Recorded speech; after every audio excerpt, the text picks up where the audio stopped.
Yeah, actually we came here with high hopes because we have been pretty competitive in the first races in the Blancpain series, also with the car 4, although we've been quite unlucky, so we didn't really get the results we wanted.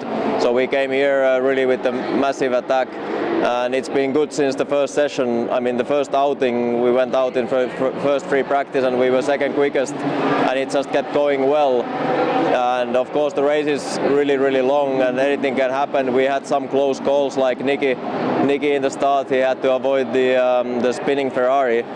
So I think few hearts stopped in the box watching the TV. But it was just a great run. I mean, we pushed really hard, and it looked good all the time. We were leading many times. I was in the car leading the race when the 6-hour mark came, so we scored some points there, and they are actually quite important for the team. So we helped the team a little bit in the championship, but it was just a great race until it suddenly was interrupted for us. It was really a hard moment to hear that Nicky had parked the car at Lecombe.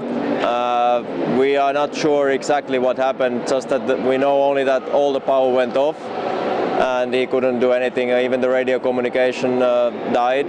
So we had to wait for Nicky to be back, and then we just heard what he felt. But of course the car has to be back in the box and the guys have to open and check, so we know what caused it. But actually it doesn't really matter to me. It doesn't change anything. The race is over for us. Yeah, the start of the race today was pretty amazing. I think it was Alessandro P. Guidi who immediately tried to take Stefan Muck around the outside, and he lost it. So I had to guess left or right, and eventually I took left, and I got lucky to pass him. And then I got quite in a fierce battle with Stefan Muck.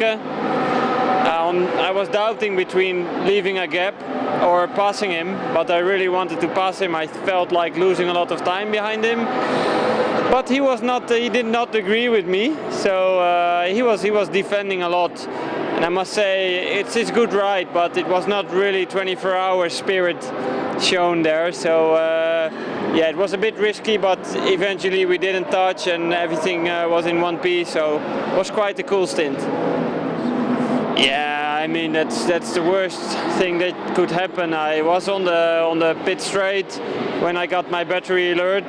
By the time I was in Eau Rouge, my lights were off, and 500 meters before Lecombe, everything was off.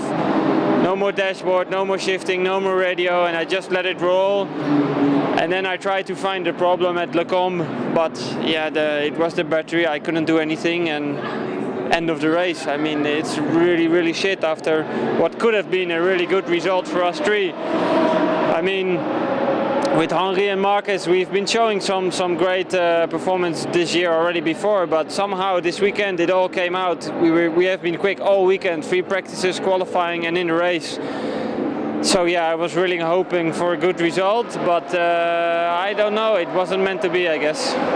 I knew we were fast. I knew we had a good car, so I just wanted to have a taste of the car and try to see how it was, because we started with single stints, which was, I think, a good option because of the heat, and already a single stint was one tough cookie to handle.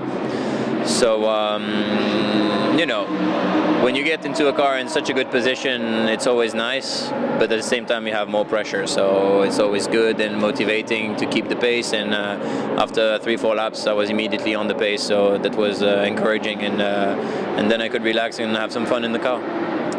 It is difficult, but Spa is really special because you can stay on slick tires for a long time, so even when it's damp you still have got a reasonable grip, as some other tracks absolutely don't. So the thing is, if it rains you always need to know if you come in or not, because coming in with the F1 pit lane plus the endurance pit lane costs you every time minimum 2 minutes.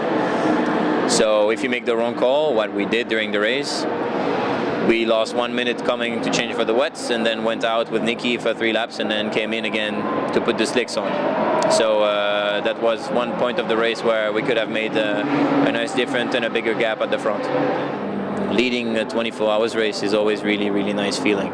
So of course it's a big disappointment, but we can, I mean, all the people knew we were quick and were cheering for us, and we got the points after 6 hours leading, which we never did until now. So this is really a positive, and I think we can definitely push for a good result in Nürburgring next time.